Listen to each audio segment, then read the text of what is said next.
Hello guys and welcome back to the Sibling Ting Podcast. I am Carter, I'm the middle child and I will be talking about boxing. I am Jesse, I am youngest, I like football and dart. I'm Charlie, I'm the oldest sister and I talk about most sports. We have a little catchphrase, don't we? Catchphrase. Right, you ready? Ready guys? This. I think we've not actually failed since we've got it right the first time. We've not failed since. I hate that you keep saying that because I feel like I'm going to fail. It doesn't really matter. We'll get it. It's fine. Ready? Right. 3, 2, 1. Lights out and podcast on.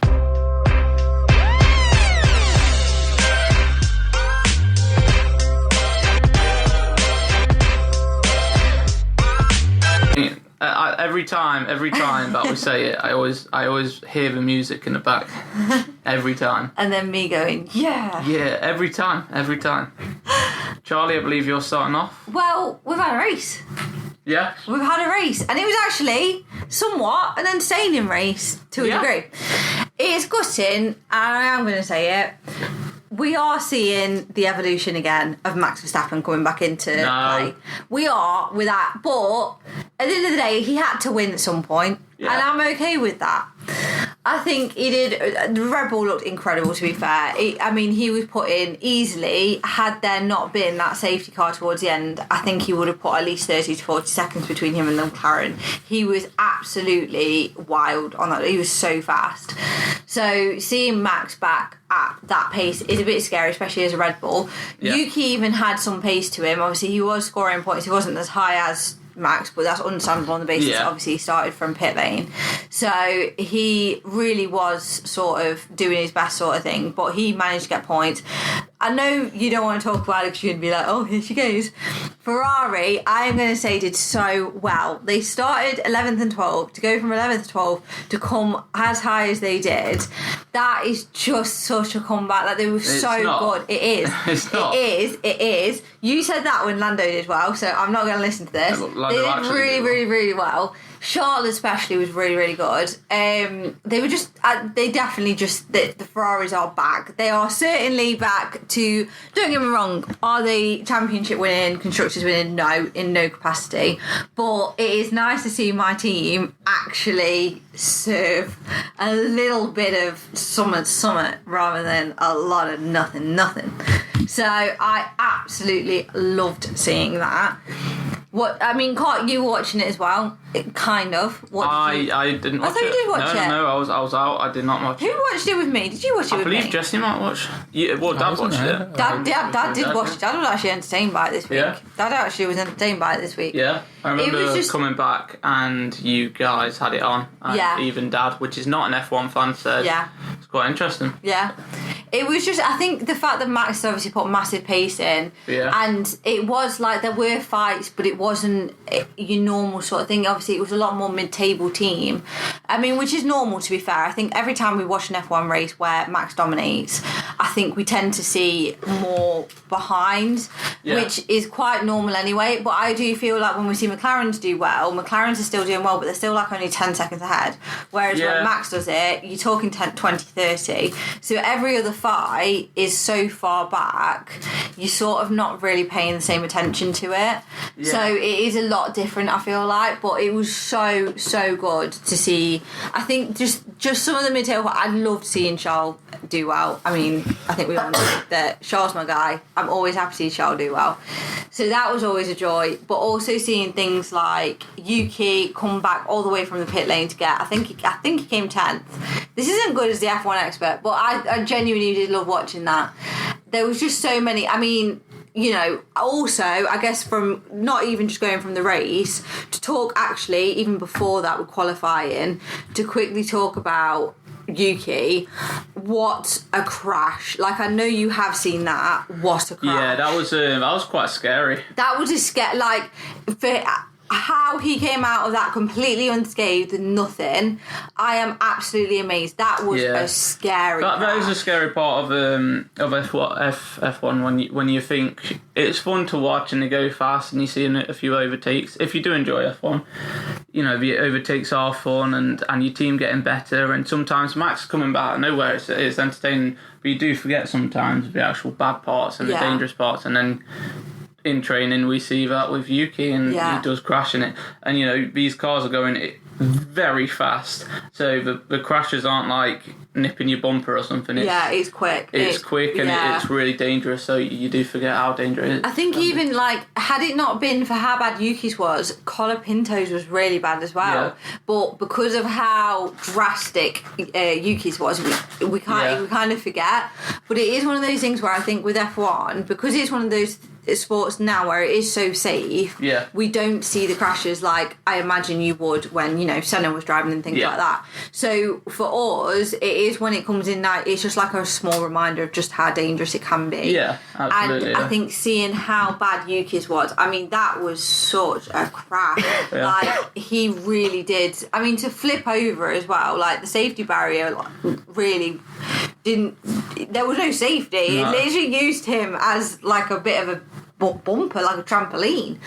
But it is one of those things where I think seeing that is sort of a reminder just how dangerous it can be. So yeah, there was it was a dramatic weekend, but we are now going into Monaco. Now, I want to talk about Monaco for a second because we also have the reveal of the I was going to say uniforms, the outfits, as it were, the liveries. I want to discuss quickly, and I am a Ferrari fan, so I am going to sometimes pipe on a little bit about Ferrari. We don't judge Jesse for Derby. You can't judge me for Ferrari. I refuse. So, I am not enjoying this. Let's go with a white race suit and blue writing on it when we're Ferrari and we drive a red car. Yeah. I am not enjoying it. I understand HP is a big sponsor. They have a really big logo on the chest. Why are we following the colour scheme of HP? Well, you've got a bad one, but I'm quite a fan of our I will say the McLaren one looks quite nice, actually. I did see that the other day. I thought the McLaren was quite nice. It's just white with a few logos, but it has got the orange stripe. It was a bit more subtle to it. It was a little bit more subtlety. Ferrari at the minute, it's not the first week this has happened. This is like the third or fourth. It just keeps happening. I don't like it. Ferrari, we're red. That's what we're known for. We're red. Just go back to red. I'm not enjoying it anymore. Red again, please. We're not changing. This isn't an upgrade. This isn't, let's go different. Let's change our style. No. What did Sebastian Vettel say, Cart? He said a lot. You're going to have to... Okay. He said, if you give a kid a picture of a race car and told them to colour it in, they will colour it in red. They will colour it in red. That was like the old owner of Ferrari back in the 60s. Ferrari. Yeah, it's true, though. So, at the end of the day... However, I will just mention that comment. Yeah. That comment was made by, like I said, old boss of Ferrari from, like, 60s. No. There's a clip of, like... Vettel says it as well. From... Yeah, probably got it from. Yeah. There's like some Ferrari owner or CEO, whatever. They said it in like the 50s, 60s. They're like black and white camera roll, yeah. And back then, what colour was the McLaren? I don't know. Because guess what? They weren't colouring it orange. They weren't. It wasn't orange. Was it red? It was red. Yeah, but I'm just saying. I think we all know it wasn't from McLaren. Well, I'm just saying. Be honest with yourself. Just saying. It was from Ferrari. Everyone knows it was Ferrari. It is Ferrari. But that's the thing. It really winds me up. Like, I understand the sponsorship and things like that, and I'm not arguing the fact that teams need sponsors. Do I think big teams like Ferrari and Mercedes need to push, and Red Bull, do I feel like they need to push? I understand why McLaren do it, because McLaren are only now really becoming that team where they have got that money.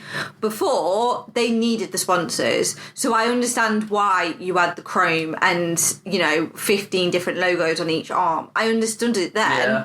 Ferrari, like Mercedes and Red Bull, yeah, they're going to need to have sponsors, but they don't need to have as many or as big as the sponsors. They seem to just pay out to the sponsors. It's like when Santander were doing it, they had so much livery focus on Santander. Like, let's focus on the fact that it's Ferrari. That's what the fans are watching. We're not watching HP. I'm watching Ferrari. Like, let me watch Ferrari as Ferrari in bright red. That's what I want. Yeah. Now, I don't know whether or not that's me being picky, but I just feel like sometimes is it just a cash grab? And it just feels a little bit like it's a money thing. I don't know, it's just really bad, if I'm honest. Every time, every time there's a new outfit for like different races and stuff, and you go, oh, you know, McLaren are quite subtle. They change it a bit, but you go, oh, it's still keep the orange. Oh yeah, that's fair enough. Aston Martin, oh yeah, Red Bull, keep the colour scheme. Oh yeah, Ferrari are like, we're gonna change it so much that people think it's controversial, so then they kind of like it. It's like, oh, but no one likes it. No one likes it. Ferrari don't make good decisions. They're known for not making good decisions, and they still are not making good decisions. But yeah, I feel like, I don't know, I don't enjoy it, but I am obviously excited. Do I think I'm going to see the Prince of Monaco win again? No. I do feel like I am going to see the Prince of Monaco's son do it. Obviously, last year, everyone must remember that Oscar Piastri was adopted into the Leclerc family. So we will see a Prince of Monaco to a degree on that podium, I feel. I do feel like we're going to see Piastri win this weekend. I could be wrong, but I just have a feeling we're going to see Piastri. It's a McLaren win. Piastri could happily do it, or Norris also lives there. My heart would cry if I see Leclerc win. I genuinely It's not impossible. It isn't impossible. I mean, to be fair, when we look at last year, the Ferrari wasn't far gone for what it is this year. Yeah. Like, it wasn't in the best position to win a race like it did, but Charles managed to do it. And I do feel like at Monaco, he does pull something out of the bag that just isn't normally... Like, not to say that he's not normal, he's just... More than possible for Charles Leclerc to get it. I'd love to. He's not... The car's not as good as Mercedes, for sure.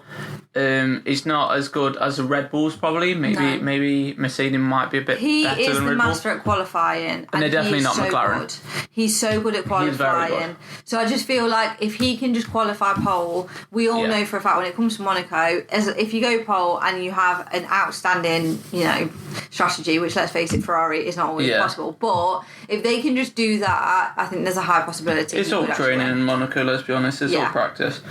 It's practice, or thank the Lord, there's a safety car. Yeah. Multiple safety cars. It's strategy. I mean, that's, to be fair, in a way, I think when I do watch F1, there are two different races. There are a few where it is just overtakes, and I love the overtaking tracks. I absolutely love to see the fight like that. Yeah. But on the flip side, I do also feel like there's an element of, when it comes to Monaco, you are watching strategy. And I do feel like there is that element of, actually, I quite enjoy that as well. Understanding where the teams go. Having to listen to Bernie talk about all their crap. Huh? Not Ferrari specifically. No, Ferrari are not known for doing great strategy. It's quite sad if you're a Ferrari fan. Yeah, it's heartbreaking every single week. Yeah. But... I do feel like... I love being a McLaren fan. I love it. It's great. You've not always made the best choices, so don't, just calm down. But there is definitely an element... differently. There is definitely an element where I really do enjoy watching the strategy ones. And Monaco is one of those where you have to focus on the strategy. But it does make, racing-wise, a boring spectacle. Yeah. Without question. But it is interesting in other elements. Yeah. So I will say I'm looking forward to it. I do think we are going to see Piastri win. I just have that feeling. It's a McLaren win. I have a feeling McLaren. And that's not me being a fan, it's just realism. I'd love to see Charles, but yeah. Yeah, of course. Of course I'd want to see... I'm a McLaren fan. I'd like to see Charles win. But I do see another top 3 win, so it's going to be Max, Norris or Piastri. Yeah. I'm putting my bets on McLaren. Again, not being a fan, just how it is. Piastri... with him now moving, maybe, and also Norris already lives there. So so one of the two, they'll probably think, right, live there now, got a bit of support, and it's McLaren right now. So me and Carter are aiming to go to Monaco. We are. Because we need to visit. And imagine, I keep seeing videos of people in Monaco who just literally are driving behind Charles Leclerc on a bike. Yeah, I know the one video you're talking about. But I've seen so many people say they just see him walking about, and I'm like, I need to go. I need to go. I need that hope. But yeah, so I am really looking forward to this week. So yeah, Monaco's a good track. I'm hoping we don't see any more crashes, because I just hate seeing the crashes. My heart goes in my stomach. I'm like, oh my God, please let them be okay. So I am really looking forward to seeing what we will this week in Monaco, in the Monaco Grand Prix. So, who am I handing it over to, boys? I shall take it. Yeah, because my chat will be about 5 minutes. Oh, God. Okay. Yeah. I have literally nothing. There is no fights coming up. The only fights coming up no title fights, no such like that. We've got literally no title fights. It's literally just a few boxing, but we might as well shout them out. Got Josh Taylor versus. Hear me out. Here we go. Essuman. Yeah, I've not heard of it too. They are welterweights. I've not heard of it too. You know Josh Taylor, Southpaw. Do I know Josh Taylor? Yeah, I know. I know Josh Taylor. No. I may or may not know Josh Taylor. Who knows? We've got Moses Ituama, which I do know, which is a new up-and-coming heavyweight. He's pretty decent. Okay. Versus Mike Balogun. I'm going to trust myself. That's a heavyweight fight. Moses we is need good, a jingle though. now every single week where you have to pronounce someone's name. And You know what? Like it's like... Tap pronunciation. If it's like boxing, I should know it. UFC, when I mention UFC, I'm like... Yeah, it's bad. This is a problem. This is a problem. I should know boxing. It's just, unfortunately, I've not heard of these two people, so I don't know pronunciation. But Dylan White is fighting on June 7th, which Dylan White's quite of recent times is a bit of a favourite of mine. I know the name Dylan White, so I'll take that. You would know him from fighting Anthony Joshua. No. He fought Anthony Joshua. I wouldn't know him from that. I just know his name. Oh, okay. I don't think I watched. He's okay. The problem is with him, right? He's a heavyweight, right? He fought Derek Chisora twice. They had really good ones, you know, in the face-to-face interviews. Yeah. They had a couple ones where Derek Chisora got a bit... I mean, he's not alright in the head. And he just chucked some water at Dylan White. He lost it. He was chucking security guards, going for him. They had to cut cameras off. Massive one. He beat Derek Chisora twice. He lost to Anthony Joshua. He fought... If I'm correct, I think he fought Usyk at an amateur level as well. I'm not sure. But he's fought a few of the big ones. He is good. He's a massive party animal. To a point where... I don't think he ever took steroids, but he did have drug tests and partying too much. Yeah, he was a proper party animal, so it kind of like let him down. Otherwise, he was really good. I think he would have beat Joshua if he wasn't off his head. Right, okay. But he's fighting someone. He's a bit older now, but maybe he's just doing a bit of a comeback. Maybe a bit of a few more fights before retirement. Hang on. Don't call it a comeback. I've been here. This is it's not been announced, so this person. Okay.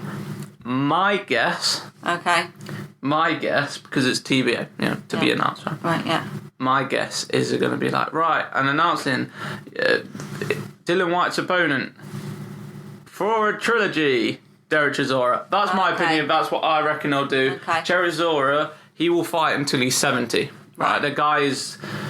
He's a fighter. He's not very good, I'm not going to lie. He's not a good boxer.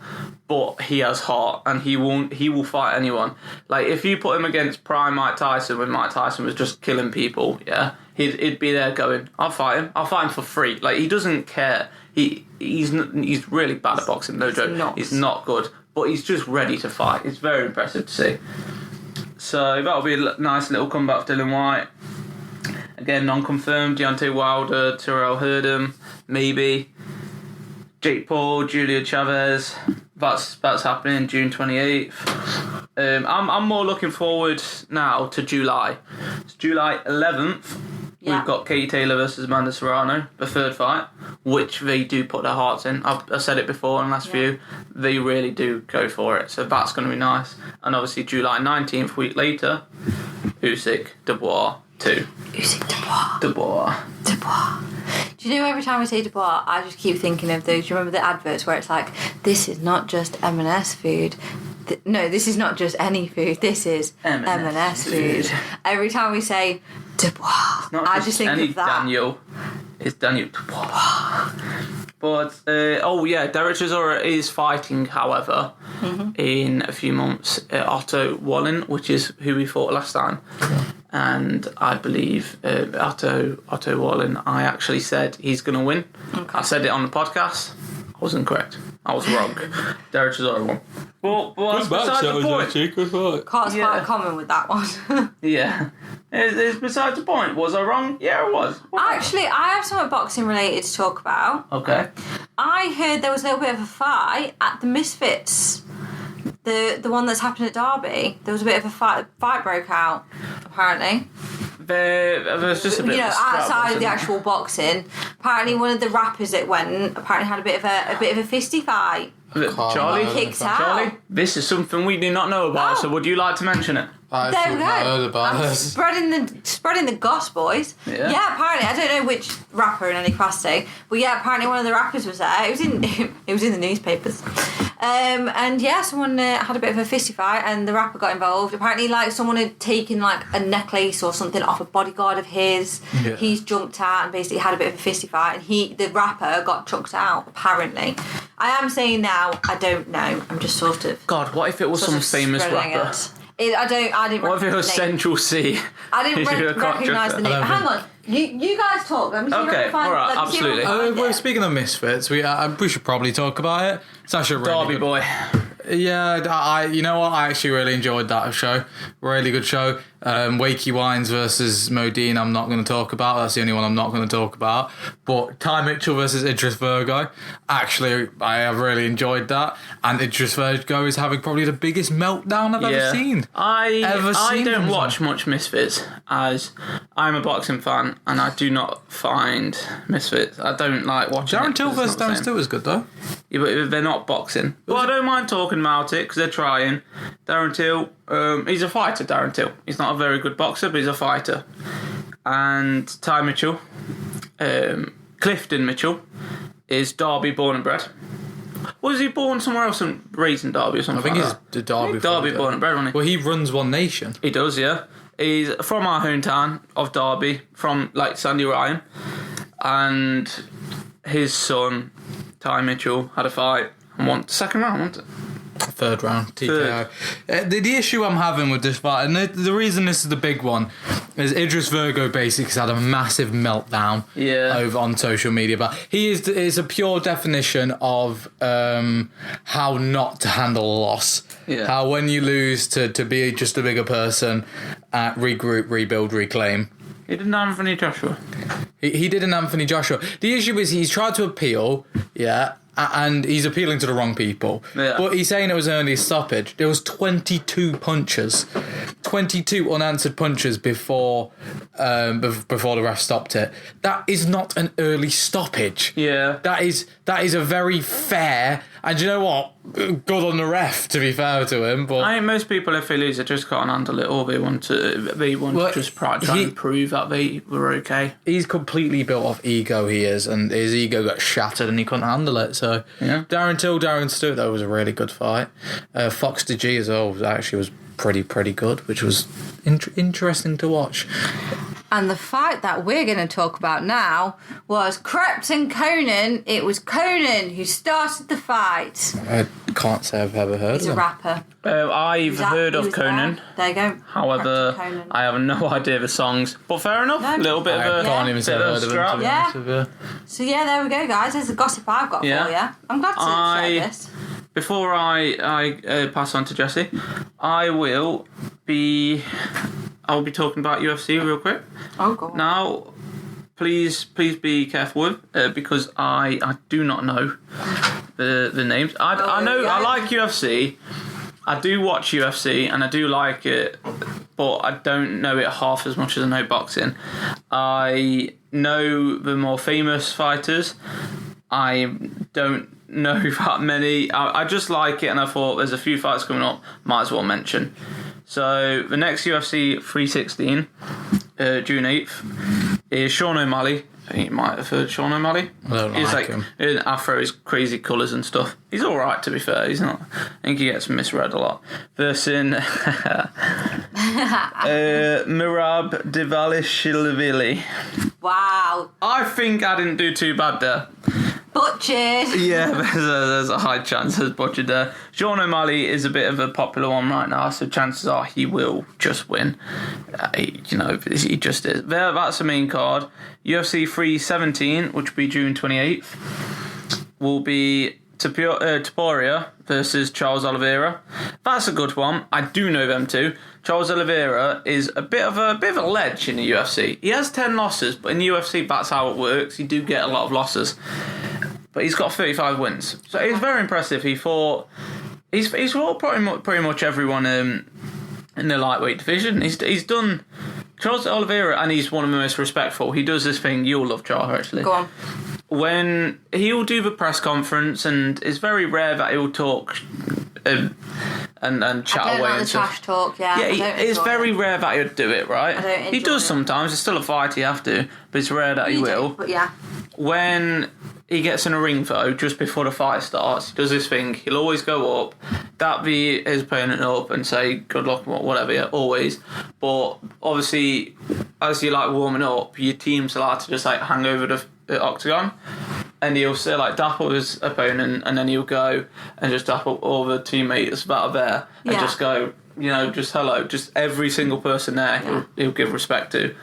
And then after the fight, he'll do the same thing and go to everyone. Aww, He's I actually quite like very respectful person. Yeah, I like that. Very respectful. And so, he's fighting Topuria, which is unbeaten. No draws, no losses, no non-contests, all of that. He's unbeaten. Just a winner. Yeah, he's good. He's just like... He's a bit boring. But he's good, and he could be one of them ones that just don't lose. And then UFC 318, which is my favourite. Again, that's 19th July, so this is in a couple months' time, but I'm going to look forward to this one. And I'm only mentioning main events because, like I said, unfortunately, I don't know that many names, and a lot of the other matches on these ones, I just don't know the names. I don't want to risk it. Trying to Yeah, I get stressed out. But UFC 318, the main event is Max Holloway versus Dustin Poirier. Dustin Poirier is very, very impressive, and he's quite a nice guy. So I feel like you didn't butcher his name. Yeah, no, I know that one. I know him. That's going to be a good fight because they're both phenomenal fighters. Dustin Poirier. Dustin Poirier. You'll know the name. Did he fight Conor McGregor? He did, yeah. That's not a fun name to twice. say He anymore. lost twice, yeah. Lost twice, yeah. No, he lost once and then he beat Conor McGregor twice, sorry. Yeah. He's like not a fun UFC person to remember anymore, is he? Who, Conor McGregor? Yeah. Not really, no. No, he ruined that for himself. Yeah. To be fair, if I'm honest, as an actual UFC fighter, he wasn't that impressive. He wasn't. He was a word I can't say anyway. Brilliant. As a fighter, then it turns out personal he wasn't life, that impressive. even worse. He was a striker, and Conor McGregor. He was very good. He wasn't very good, Jess. He was very good. Anybody good he faced, he lost to. Literally. I think he only lost 4 times. Yeah, but he only fought about 20 times. In the UFC, he had like 7-8 Conor fights. McGregor was very good. He wasn't very good. If you watch UFC, you'll know he wasn't very good. He was okay. He was a good striker, but he wasn't very good. It was entertaining for the time, but even then, like when it came to wrestling or anyone else, like he lost to Nate Diaz because Nate Diaz could take a punch. Twice. Well, they had 2 fights. 1-1, last one. Well, he's still beaten though. Yeah, he still beat him, but Nate Diaz beat him. And the simple fact, and it went the whole distance because he could take a punch. Anyone who couldn't take a punch, they lost it because they just weren't good enough to fight Conor McGregor. He also beat Aldo in 12 seconds as men. Aldo was impressive. That kind of put him on the map because, I mean, Jose Aldo is an incredible fighter, or at least he was. He's kind of let himself down now. He just carries on.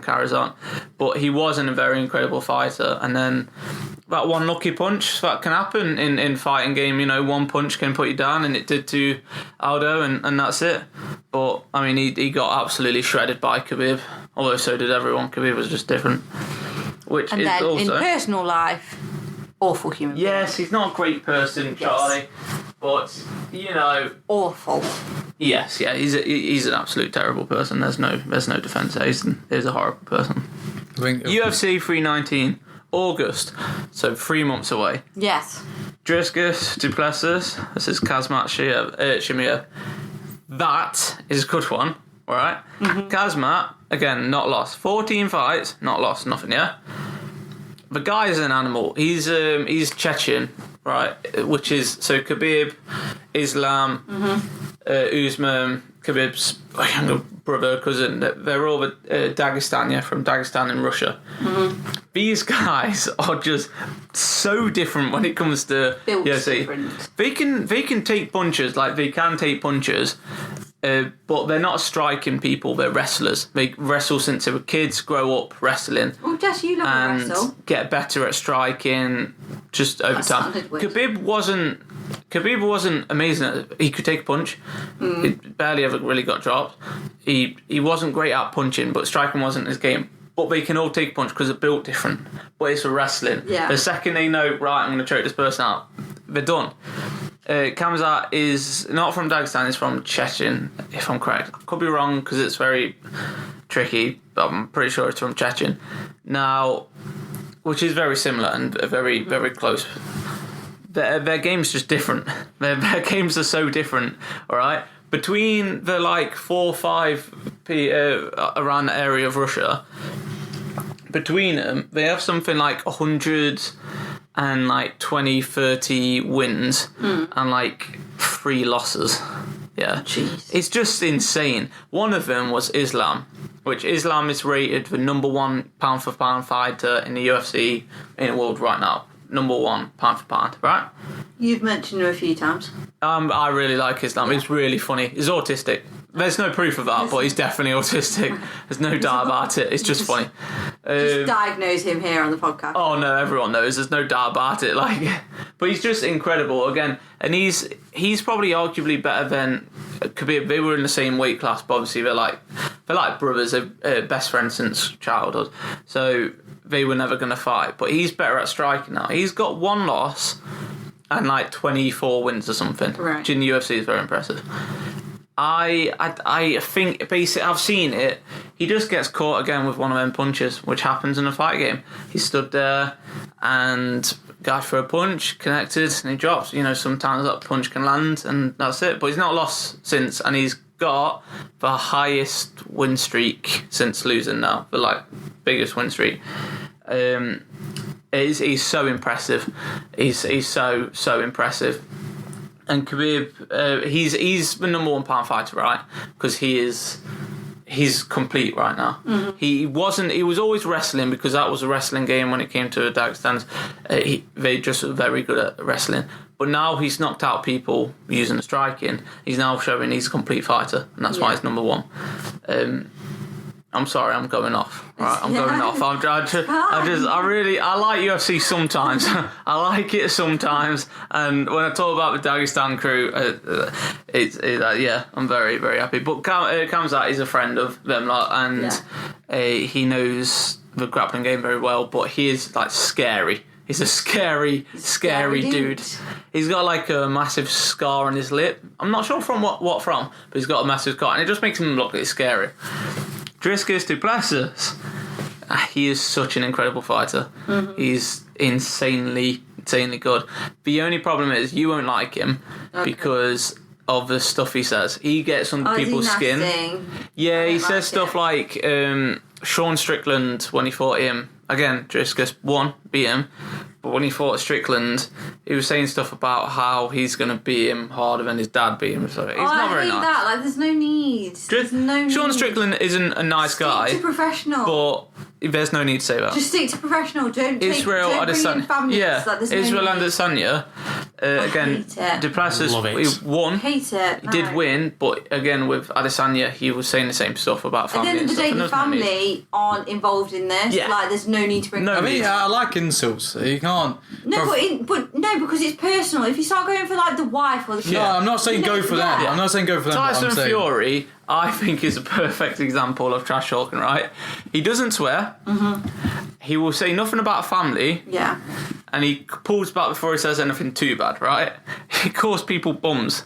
He'll go, I'll fight you any time of day. Twice on a Sunday, you big dosser. You're a bum. You're a bum. He doesn't swear. He keeps it, yeah. And, he's like Anthony Joshua, he talks about. He goes, oh, what? Some big bodybuilder from London. He's not, he says nothing offensive. He's just... Yeah. He's perfect at trash talking because he knows what to get away with. Yeah, and I like that. It's so boring. No, but there's no... Yeah, but no, it isn't You're boring. saying Tyson Fury is boring. No, I like Tyson Fury, but... in boxing. Again, it's just because he's a character. Personal. I hate personal. Do not bring family, wives... There's no need for it. The thing is, it's all for entertainment purposes. No, but it's not entertaining when not for family. There's no need for family.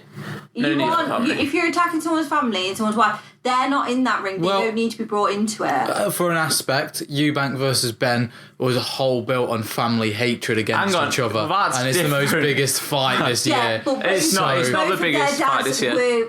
Yeah. Do you know what? That's so different. That's so different. That's a separate bit. Is also the bit that sold and the bit that got most people talking was Eubank pre-fight basically ripping into his son and then him showing up on the night. Yeah, and that isn't okay. That's not funny. But that's the bit that sold. That's the bit that was entertaining. That's where the plot came You're talking from. about one thing that's completely different. This isn't Eubank and Ben fighting as completely unknown. The fathers aren't famous, they don't know each other, they're just fighting. That would have never happened. The whole point they fought is because their fathers had this relationship. Yeah. When did they ever mention each other's mums? No, I didn't say that. I'm just saying that's the thing that sells us. No. That's what sold for them because it was all based around that. That's different, right? You're not going to say Usyk Dubois. They're going to get the dads involved, and that's going to get bigger. Well, it's not. It's pointless. That would be ridiculous. It'd be stupid because there's no point.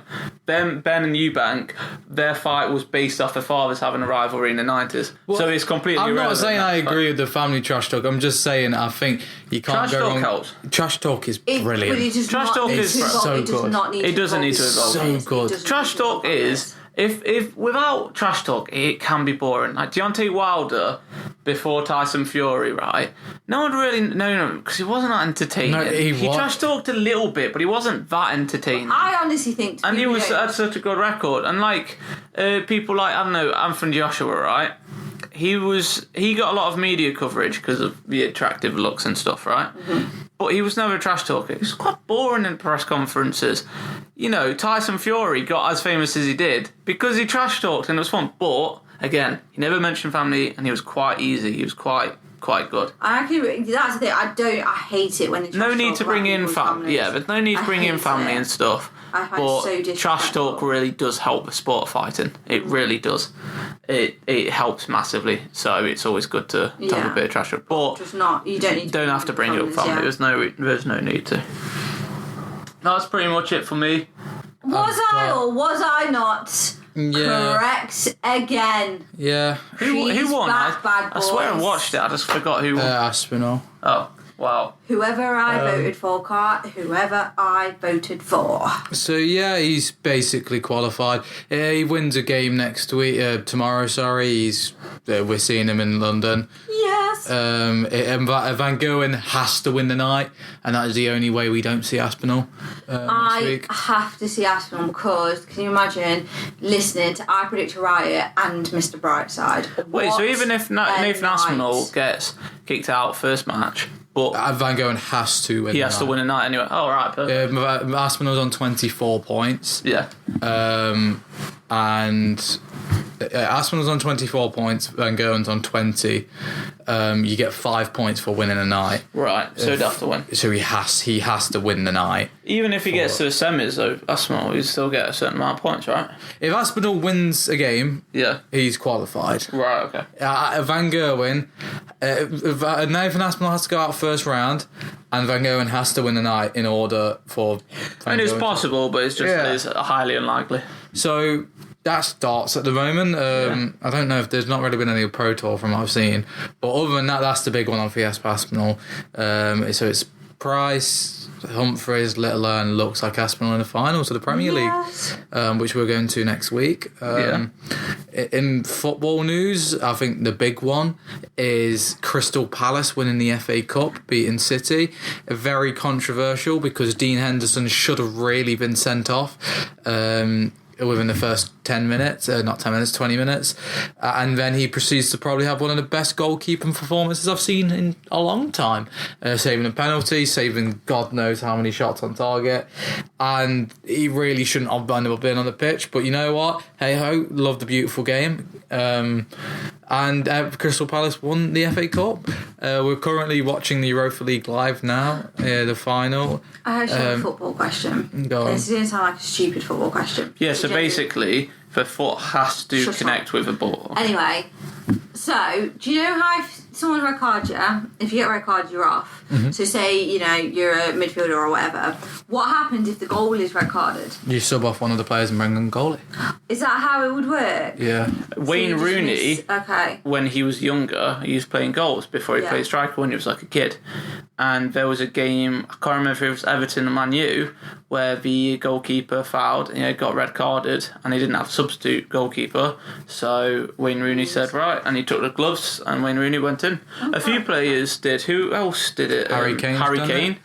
Kyle Walker's done it. Kyle Walker, yeah. Olivier Giroud did one recently for AC Milan and he actually played phenomenal in goal. Yeah. He's just they're not very good because they're not goalies, but, if they can and say, right, I'll do it. Harry Kane did it like he let a goal go past. He's not very good, but he still did it and he did save one. Or two.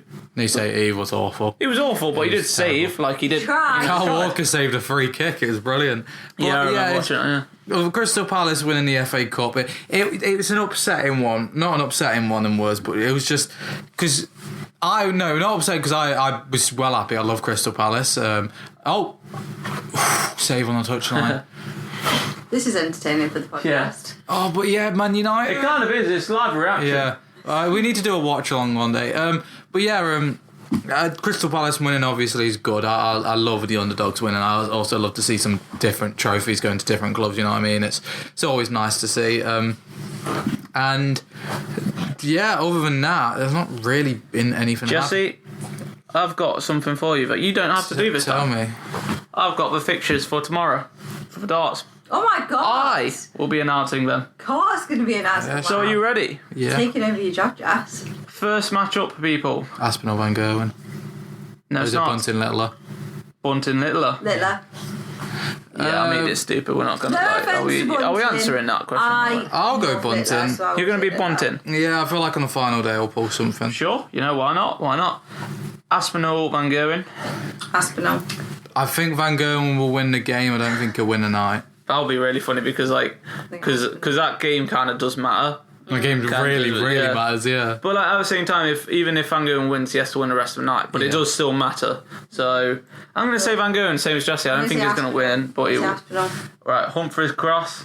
Humphreys.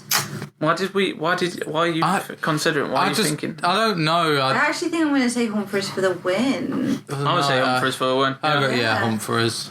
Humphreys, Price, Doby. Price, yeah. No. I think Doby will win. Price, since he's qualified, he's just not been playing top good. Yeah, I kind of feel like Doby might have a night this week. Yeah, I think Doby will do. Yeah, I'm win chucking Price in there. It's not win, but have a decent. For you, Jesse, then Bunting, Van Gerwen. Yep. What do you reckon? I reckon Van Gerwen will lose in the final. Oh, that'll be heartbreaking in the final. Yeah. Charlie, Littler, Aspinall. Littler. Okay. Yeah. Right, Jesse. He's Humphreys, Doby. I think Humphreys. All right. Charlie, you said Humphreys or Doby? Actually, do you know what? I'm going to throw a curveball at you. I say Doby, yeah. Doby win. He's very good. He's been playing well. I actually think it might be Doby win for the night. I'm going to say Humphreys win. Actually changing it, yeah. And then for you guys, then it would be a Van Gerwen, Jess. Humphreys is going to beat him in the final. And then you would be a Doby. Wins, yeah. Doby Littler. Yeah, and I'm going to say Doby. Okay, and I'm going to say Littler Humphreys final. Mm-hmm. I'm going to say Humphreys win. Yeah. Imagine how crazy it would be. We've all gone for completely different. Yeah. Imagine if Van Gerwen does lose in the final. That would be so cool. That's why I'm hoping he doesn't get to the final. Yeah, because it will be such a tense game, and it'll also be a really tense game for us to watch. Yeah. But yeah, in football and darts, it's pretty much all we've got at the moment. More in football, I suppose. The squad announcement for England is getting announced this week. Yeah. Very nice. You know what? I'll just ask a quick one. Who's your starting lineup for England for the World Cup? I'll answer. Yeah. I'll be able to roughly. I can give mine. Can I just name? We're aware you can. Yeah, you go for it, Char. I'm gonna say. Let's do a position once you Cole name. Palmer. Okay, what can you do? Left wing? I like Cole Palmer. No, he's right or mid. He's right. It will be right wing, right? No, you can't put him over Saka. I would never put him over Saka. No. It's not a stupid one, but I won't put him over. Not in that position. Not a right wing position. You know, here's what I'll give you. Yeah, we're gonna do name players. Yeah, just put a position to it. Mid. Cole Palmer, Saka, Right. Jude, Bellingham, Mid. Foden somewhere. No. Left mid. Okay, I'll take I'll do Foden left away. mid. Anthony Gordon, Trent Alexander-Arnold. Yes. Gordon can go left wing, can he? Yes, Yeah. left wing. The one that Danny Dyer married Jared to. Bowen. That's the one. Bench. Bowen. Bench. We definitely bring him, but Okay. bench. Yeah, chuck and bench. He's a super sub. And that's it. You can think of another striker. Come on. No, I'm not going to say So- it just to pee you off. Oh, come on. You know how Just good he to is. annoy He's you. just one. I think he's Jude the best- Bellingham's good enough. He's the best on his striker in the own. world. He's the best striker in the world. Bellingham's not a striker. Don't care. So here's Score what goals. here's what I would go. Striker. I would go for Correct. I'd go for a 4-1. What 4-1-2-3 in a sense of like Actually, I built a really good England squad, and I can't remember what I did. I would go. You remember it, don't you? Because I built a really good one, and you said it was really, really good. I can't remember, I did. but I would go for my starting lineup. Goal's tricky for me because I really like Nick Pope, and obviously Dean Henderson did phenomenal the other day, but you can't go wrong with Pickford, so especially for England, so I would pick Pickford, Yeah. but I wouldn't mind Dean Henderson on bench as a sub. Don't like him. Left back, Lewis Skelly or Luke Shaw. I'd probably go Luke Shaw, although very injury prone at the moment, but he's okay. Two centre backs, I'll go Dan Burn and John Stones, although Tomori is always a good shout, and Harry Maguire on bench. I forgot about Maguire. I like Maguire. On right back, it's a switch between Trent and Reece James, but I would go Trent. Trent Alexander-Arnold. Midfield, where it gets interesting for me, I'd probably go Declan Rice, obviously, as a CDM. I think he has to be there. And Jude Bellingham. The bit where it gets tricky for me is who do you play next to Bellingham in that attacking position. You've got Eze, you've got Palmer, you've got Foden, you've got Maddison. I think it is between Palmer and Foden, and I would probably go Palmer Yeah, you'd say Palmer, yeah. over Foden at the moment. Right wing is obviously Saka. Yeah. Left wing is a flip of the coin for me. Yes. Is it Rashford or is it Gordon? Because when he's on point, Rashford is phenomenal. However, consistency... I'm doing it in my head, and I can't wait for Jesse to flip out over my fixture. I'd probably go Gordon, because Gordon is very consistent. He always puts in a good shift. He shows up to work, and the boss is there like, you did good, mate. He does his job. Yeah, He does his and job. the striker is very, very obvious. I think the question is who you sub it with. When it comes to Saka and Kane, I think it's who you putting as a sub. I think Bowen's a great super sub Yeah, for a great right sub, wing yeah. position, and I think Ollie Watkins is a super sub for that striker position. But so obviously Saka and Kane. But yeah, that'll be my starting lineup. Right. Here we go, guys. Right. Let's goalkeeper. see the team come out of Not even going Jesse's. to. Pickford. No question. Don't like Henderson. I'm here for it. I'm going to do a 4-4-2. I was considering a 4-3. No, a 4-4-2. I was considering doing a 4-3-3, but I don't like it. I always whenever I play FIFA back then, it was always 4-4-2. Mine's like a 4-3-3 with like diamond in the middle. Yeah. I do a 4-4-2. Can't go wrong. Standard. Left back. Luke Shaw, because I can't name any other. Right. I don't do football, guys. This isn't what I'm here for. Luke Shaw. Centre back. Harry Maguire. Can't go wrong. Harry Maguire. When that guy has an England shirt on, he would stop. He would stop the British Empire at its peak, okay? He'd stop anything. He'd stop the British, but he is British. No, he's defender. Yeah, but he is. I think why he's would he That's stop how good of a Empire? defender he is. He's referring Why to he'd his stop his defensive own ability. empire? That's how good he is, Charles. Right, okay. He could stop anything, is what I'm Okay. saying. Right? Other centre back, Dan Burn, because he's like 7 foot tall. It's just quite fun to watch it, like, especially next to Maguire. Look like, oh Jesus Christ, that guy's tall. Right, Dan Burn. Right back, Trent Alexander-Arnold. Defender's easy, don't have to think about it twice. Now, the four mids, this is where he's going to flip. Right, in the centre, next to each other, Declan Rice, Jude Bellingham. Okay. Set. Jude as a CDM. Let him cook. No, Jesse. centre mid. Oh, you're playing Rice as a left centre mid, mid. Okay. right mid, centre mid. Yeah. Okay. Rice and Bellingham, 2 centre mids. Left mid, Cole Palmer. I'm going to put Cole Palmer. I Not a left mid. You should really ask me something real quick, Jess. You should ask me if I care, mate. I don't. Right, left. He's Cole Palmer. He's a right mid or a centre mid on the right. Oh, is it? He's not. Ask me if I care, mate. You should ask him. You should ask me if I care. Right. Okay. And the right mid. You know, I'm gonna put. Go on. Jared Bowen. I'm gonna put Jared Bowen. I'm gonna put Jared Bowen at right mid, right, and I'm gonna put Saka at right striker, and I'm gonna put Keane on the left striker. So we got two strikers. We can both play it. Trust me, it's fine. Just for the viewers' entertainment, Jesse just turned to me with a face I can only describe as shock, horror, I'm not and mild disgust. Tell you what. If they take that squad, we're winning. We're winning the World Cup. Everyone's entitled to their own opinions. His are just wrong. No. If they want to try it, just one game against like a less good team. Why not? In like the group stages against a team that's just not very good, they should just be like, oh, I heard this one podcast.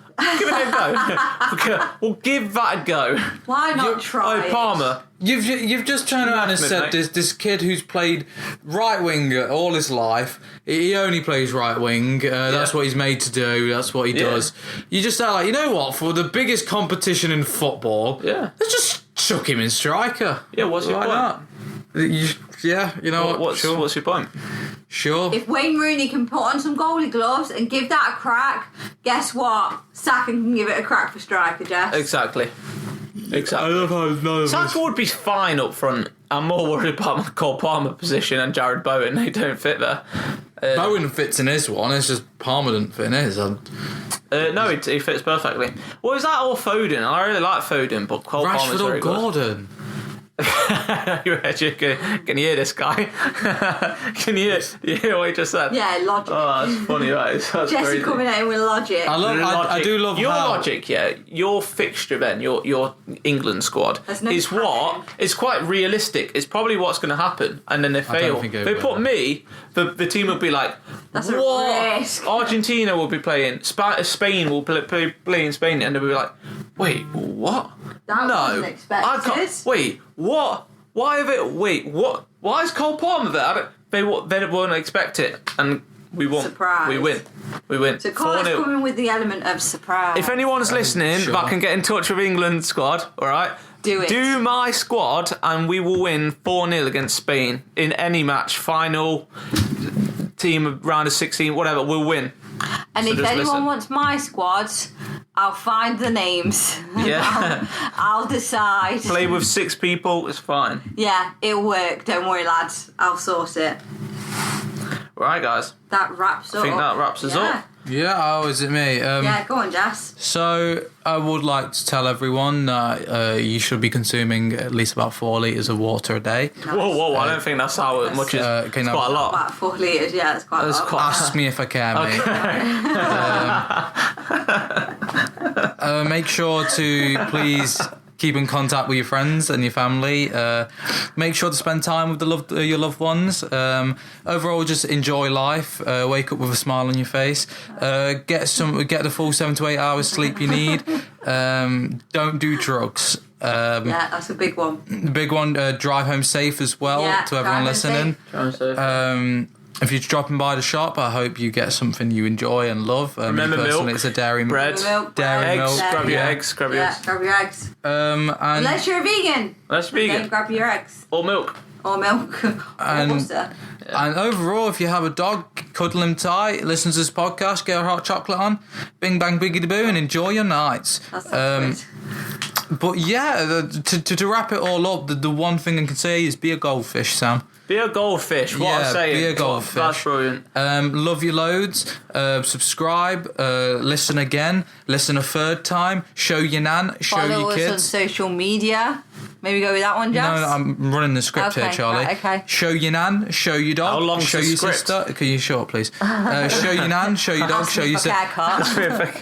And you know what? Social media, all of that. Follow us on the thing. Give us recommendations. Give us ideas. Get a tattoo with the Sibling Ting logo on you. Wow, okay. Big up. Yeah. Take care. I'm older now. I'm 23. Yo, guys, this is great. Love you all. Take care. Bye, guys.